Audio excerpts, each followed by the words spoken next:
विश्वास का धोखा। कई साल पहले की बात है।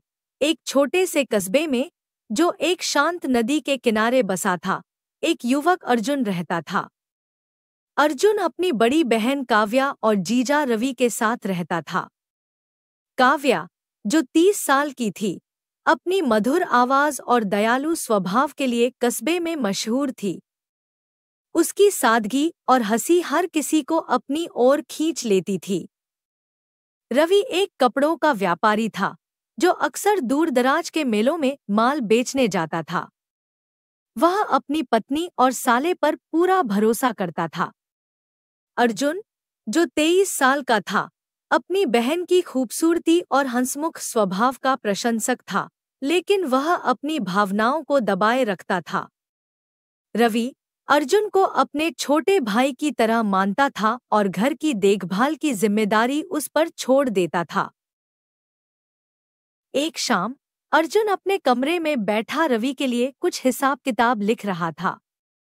उसकी नज़र मेज पर रखी एक तस्वीर पर पड़ी, जिसमें काव्या नदी किनारे खड़ी मुस्कुरा रही थी। वह तस्वीर को देखता रहा और उसका मन विचलित होने लगा। तभी काव्या बिना आवाज किए कमरे में आ गई। अर्जुन को तस्वीर देखते देख वह रुक गई और चुपके से बाहर निकल गई। अर्जुन ने जल्दी से तस्वीर नीचे रखी और बाहर आया। काव्या ने नाराजगी भरे लहजे में पूछा, अर्जुन, यह क्या था? तू उस तस्वीर को ऐसे क्यों देख रहा था? अर्जुन ने शर्मिंदगी से कहा, दीदी, कुछ नहीं, बस यूं ही देख रहा था। आप तो जानती हैं, मैं ऐसा कुछ नहीं करता। काव्या ने सख्त लहजे में कहा, अर्जुन, मुझे यह सब अच्छा नहीं लगता। अर्जुन ने हल्के से मुस्कुराते हुए कहा, दीदी, मैंने तो कुछ गलत नहीं किया। आप अचानक आ गई। काव्या ने गुस्से में टोका, बात यह नहीं, अर्जुन। अगर कोई और हमें ऐसे देख ले, तो क्या सोचेगा? अर्जुन ने मजाक में कहा, तो दीदी, आप भी तो मुझे देख सकती हैं। काव्या ने चिल्लाकर कहा, यह क्या बकवास है? मैं रवि को बताऊंगी। अर्जुन ने बेपरवाही से कहा, दीदी, मैं तो वही दे सकता हूँ जो जीजा नहीं दे पाते। मेरे पास आ जाओ।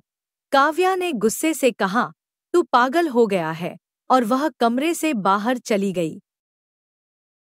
काव्या को अपनी खूबसूरती पर नाज था, लेकिन वह हमेशा सावधान रहती थी। अर्जुन की नजरें अक्सर उस पर टिकी रहती थीं, पर जब वह उसकी ओर देखती, तो वह नजरें फेर लेता। रवि का काम ऐसा था कि वह सुबह जल्दी निकल जाता और कई बार देर रात या हफ्तों बाद लौटता। काव्या अक्सर अकेली रहती थी। अर्जुन ने कई बार उसे नदी किनारे किसी से फुसफुसाते हुए देखा था, और उसे लगता था कि काव्या की जिंदगी में कुछ कमी है, क्योंकि रवि उसे समय नहीं दे पाता था। एक दिन सुबह काव्या उदास थी। अर्जुन ने पूछा, दीदी, क्या हुआ? आप इतनी चुप क्यों हैं? काव्या ने जवाब दिया, कुछ ठीक नहीं लग रहा, अर्जुन। मन उदास है। अर्जुन ने उसके लिए नींबू पानी बनाया, बाजार से दवाइयां लाया और उसका ख्याल रखा। जब वह काव्या को देखने गया, तो उसे हल्का बुखार था। उसने पूछा, दीदी, जीजा कब आएंगे? काव्या ने उदास स्वर में कहा, वह तो कई दिन बाद लौटेंगे। व्यापार के लिए गए हैं। अर्जुन ने मौका देखकर वैद्य को बुलाया। वैद्य ने काव्या को कुछ जड़ी बूटियां दी। अगले दिन काव्या की तबीयत ठीक थी। उसने अर्जुन को बुलाकर कहा, अर्जुन, मैंने तुझसे गुस्से में बात की, माफ कर दे। तू मेरा इतना ख्याल रखता है। अर्जुन ने जवाब दिया, दीदी, इसमें माफी की क्या बात? मैं तो आपका छोटा भाई हूँ।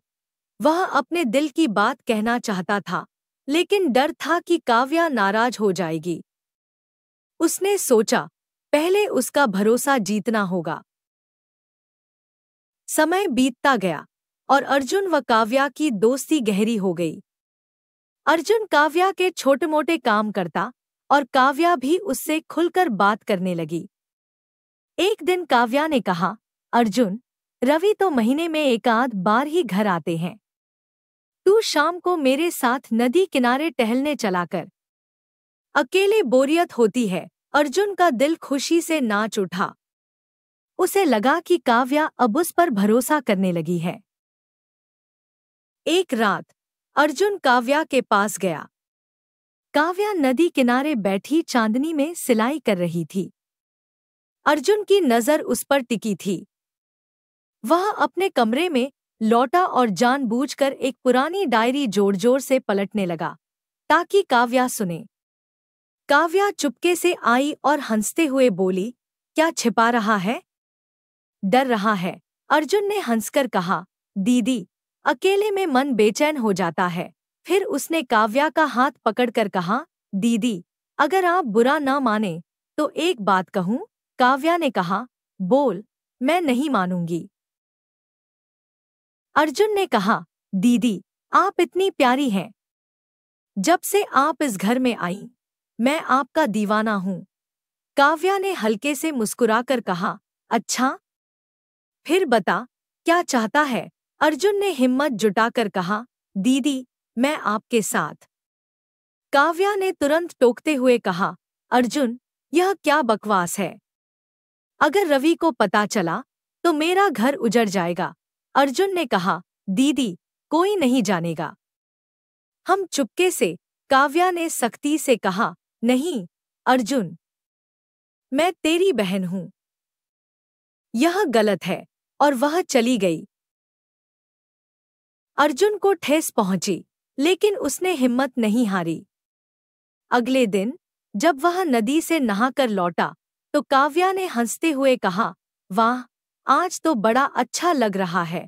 अर्जुन चुप रहा और नाराज होने का नाटक करके चला गया। काव्या उसके पास आई और बोली, क्या हुआ? मुझसे नाराज है? अर्जुन ने कहा, दीदी, आप मेरी बात क्यों नहीं समझतीं? काव्या चुप रही और उसे देखती रही। उसी शाम रवि घर लौटा। अर्जुन को देखकर बोला, अर्जुन, सब ठीक तो है? अर्जुन ने रूखेपन से कहा, हाँ, सब ठीक है। रात के खाने पर काव्या अर्जुन को चुपके से मुस्कुराकर मनाने की कोशिश कर रही थी। रवि को कुछ शक नहीं हुआ, क्योंकि वह दोनों पर भरोसा करता था। खाना खाकर रवि बाजार चला गया। काव्या ने अर्जुन से कहा, तू मुझसे क्यों नाराज है? यह सब गलत है। अर्जुन ने जवाब दिया, दीदी, इसमें गलत क्या है? मैं तो बस आपका साथ चाहता हूं। रात को जब सब सो गए, अर्जुन नदी किनारे चला गया। काव्या भी पीछे पीछे आई और बोली, इतनी रात को यहाँ क्या कर रहा है? अर्जुन ने गुस्से में कहा, मेरी मर्जी। मैं अपनी भावनाएं दबाकर थक गया। काव्या का दिल पिघल गया। उसने अर्जुन का हाथ पकड़कर कहा, अर्जुन, अभी रवि घर पर है। 2 दिन रुक जा। मैं तुझे एक मौका दूंगी, लेकिन वादा कर कि फिर कभी नहीं कहेगा। अर्जुन ने खुशी से वादा किया। अगले दिन रवि ने बताया कि उसे 2 हफ्ते के लिए बाहर जाना है। उसने अर्जुन से कहा, घर और काव्या का ख्याल रखना। अर्जुन ने जवाब दिया, जीजा, आप चिंता न करें। मैं दीदी का पूरा ध्यान रखूंगा। रवि के जाने के बाद काव्या उदास थी। अर्जुन ने उसे सांत्वना दी और कहा, दीदी, मैं हूं ना आपके साथ। उस रात अर्जुन और काव्या ने अपनी इच्छाएं पूरी की। काव्या, जो पहले उदास रहती थी, अब हंसने मुस्कुराने लगी। कुछ दिन बाद रवि अचानक लौटा और अर्जुन व काव्या को एक साथ देख लिया। वह गुस्से में चिल्लाया, अर्जुन, तूने मेरा भरोसा तोड़ा। काव्या ने रवि को चुप कराने की कोशिश की, लेकिन रवि टूट चुका था। उसने अर्जुन से कहा, मैंने तुझे भाई माना और तूने यह किया। उसकी आंखों में आंसू थे। अर्जुन को अपनी गलती का एहसास हुआ, लेकिन काव्या अब उसे धमकाने लगी और उससे अपनी बात मनवाने लगी। अर्जुन की सगाई की बात कई बार चली, लेकिन काव्या हर बार रिश्ता तुड़वा देती थी। अर्जुन परेशान हो गया। उसने सोचा, मैंने जो किया वह गलत था।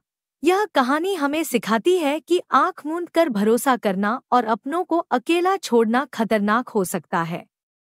रिश्तों की रक्षा के लिए समझदारी और सावधानी जरूरी है, वरना भरोसा ही धोखा बन सकता है। नैतिक शिक्षा। विश्वास और जिम्मेदारी। रिश्तों में भरोसा जरूरी है, लेकिन उसे बनाए रखने के लिए जिम्मेदारी निभानी पड़ती है। नैतिकता का पालन, अपनी इच्छाओं पर काबू रखना और सही गलत का ध्यान रखना रिश्तों को बचाता है। संचार और समय।